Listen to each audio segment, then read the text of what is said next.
আজি পশ্চিম ঢেকিয়াজুলিৰ চিৰাজুলিৰ মইলাআলিত নতুনকৈ মুকলি কৰা হ'ল মেটেৰী ইংলিছ স্কুল। যদি আপুনি এগৰাকী অভিভাৱক তেনেহ'লে এই উপস্থাপন আপোনাৰ বাবে। ক্লাছ নাৰ্চাৰীৰ পৰা 5 লৈকে এক নতুনকৈ মুকলি কৰিলে এখন বিদ্যালয়, ইংৰাজী মাধ্যমৰ এখন বিদ্যালয় নতুনকৈ মুকলি কৰিছে। যদি আপোনাৰো সন্তানটোক আপোনালোকে এখন ভাল বিদ্যালয়ত পঢ়াম বুলি ভাবি আছে তেনেহ'লে পলম নকৰি যোগাযোগ কৰক। আমি নাম্বাৰ দিম, প্ৰধান শিক্ষক আছে, মই প্ৰতিক্ৰিয়া জানিবৰ কাৰণে চেষ্টা কৰিম। ইতিমধ্যে চিৰাজুলি অঞ্চলৰ মান্যগণ্য ব্যক্তিসকল, অৱসৰপ্ৰাপ্ত শিক্ষকসকলে আহি নতুনকৈ এখন বিদ্যালয় মুকলি কৰিলে। তেখেতসকলে আহি মুকলি কৰিলে, এক শুভাৰম্ভ কৰিলে এক নতুন ইংৰাজী মাধ্যমৰ এখন বিদ্যালয়। বিদ্যালয়খনৰ নাম হৈছে মেটেৰী ইংলিছ স্কুল। আৰু মেটেৰী ইংলিছ স্কুলখনৰ যি নামেৰে জনাজাত, এই বিদ্যালয়খন আজি জন্ম আচলতে লাভ কৰিছে। গতিকে মই প্ৰতিক্ৰিয়া জানিবৰ কাৰণে চেষ্টা কৰিম, যিহেতু ক্লাছ নাৰ্চাৰীলৈকে 5ৰ পৰা আপোনালোকে ইতিমধ্যে তেখেতসকলে এডমিশ্যন লৈ আছে। যদি আপুনি আপোনাৰ সন্তানটোক আচলতে নতুনকৈ এখন বিদ্যালয়ত পঢ়াব বিচাৰিছে আপোনালোকে পলম নকৰি যোগাযোগ কৰক আৰু মেটেৰী ইংলিছ স্কুলত আপোনালোকে নামভৰ্তিকৰণ কৰক। গতিকে মোৰ সৈতে আছে তেখেতসকলে, মই আলোচনা কৰিম আৰু কেনেধৰণৰ প্ৰচেছ মাধ্যম আছে মই আপোনালোকক সমগ্ৰ আপডেট দিবৰ কাৰণে চেষ্টা কৰিম। জনাব। হয়, পোনপ্ৰথমে মই সমূহ অসমবাসী ৰাইজলৈ আন্তৰিক ৰঙালী বিহুৰ শুভেচ্ছা জ্ঞাপন কৰিছোঁ।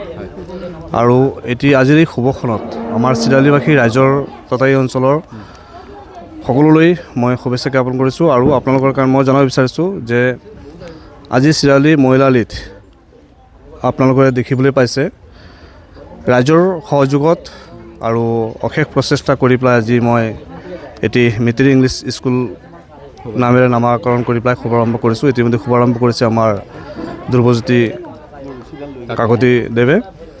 তো আশা কৰিছোঁ আপোনাৰ ল'ৰা ছোৱালীসকলক যদি ভাল শিক্ষাদান দিব বিচাৰে, শিক্ষা গ্ৰহণ কৰাব বিচাৰে, তো নিশ্চয় এই স্কুলত আনি পেলাই নামভৰ্তি কৰাব বুলি আশা কৰিছোঁ।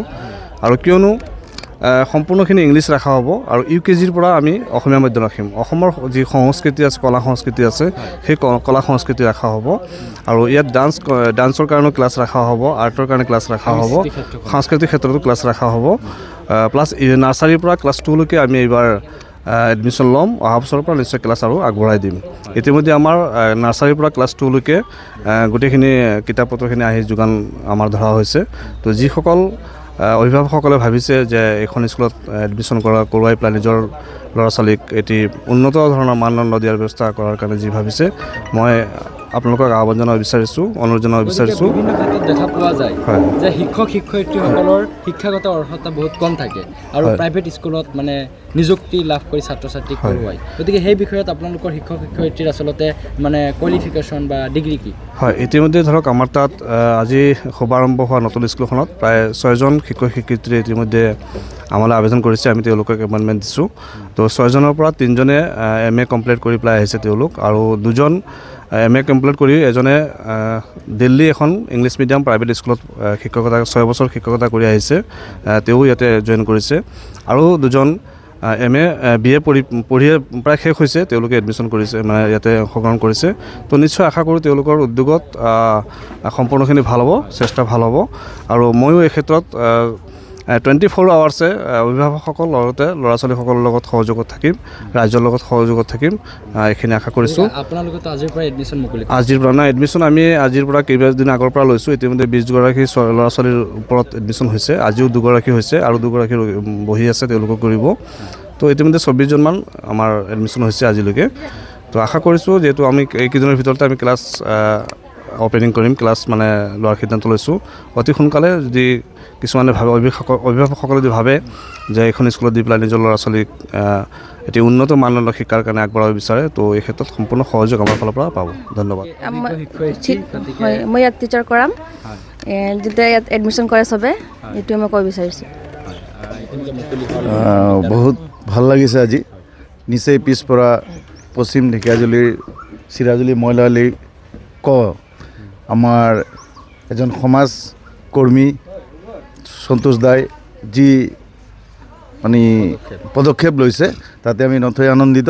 কিন্তু আমাৰ এটাই ৰিকুৱেষ্ট আৰু যে ইয়াত যাতে একেবাৰে মানে প্ৰাইভেট স্কুলত দিবলৈ মন যায় যদিও পইচাৰ মানে হেৰিৰ কাৰণে দিব নোৱাৰে, কিন্তু ইয়াত অলপ কম ৰেহাইত মানে আমাৰ ইয়াত এডমিশ্যনৰ ব্যৱস্থা কৰা হৈছে গতিকে সকলো গাৰ্জিয়ানলৈ অভিভাৱকলৈ এটা ৰিকুৱেষ্ট তেওঁলোকে যাতে এই মেট্ৰিক স্কুলত আনি তেওঁলোকৰ ল'ৰা ছোৱালীক নাম লগায় আৰু ইয়াৰ পৰা এটা মানে সুশিক্ষা পাব বুলি আমাৰ আশা অভিভাৱক সমাজক আপুনি কি বাৰ্তা জনাব মই মাতৃভূমি মিডিয়াক আজি ধন্যবাদ দিছোঁ যে আমাৰ চিৰাজুলি মইলালি গাঁৱত এনেকৈ নিউজ এটা কৰিব পৰা গৈছে যিহেতু আমাৰ এটা সন্তোষ দাসে এটা প্ৰাইভেট স্কুল খুলিলে এইটো ফাউণ্ডেশ্যনটো মানে ভালকৈ গঢ়ি তুলিছে আৰু বিশেষকৈ আমাৰ যোনটো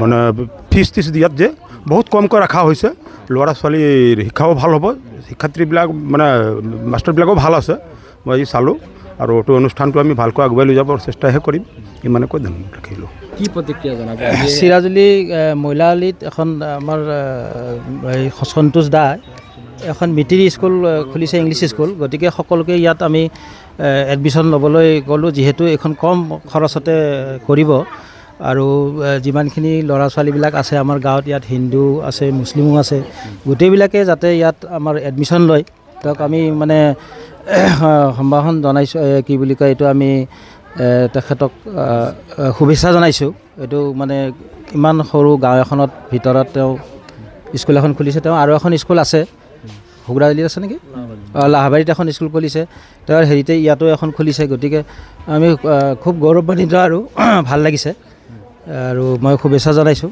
স্কুলখন ভালকৈ চলক তেওঁক শুভেচ্ছা জনাইছোঁ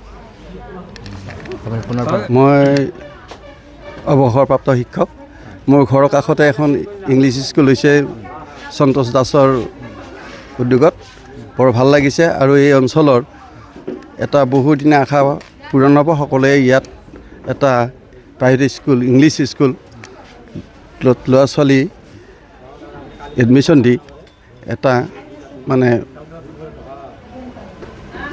ল'ৰা ছোৱালী শিক্ষাৰ ক্ষেত্ৰত আগুৱাই যোৱাৰ ক্ষেত্ৰত বৰ সুবিধা হ'ব বুলি মই আশা কৰিছোঁ আৰু শুভেচ্ছা জনাইছোঁ সন্তোষ মোহন দেৱক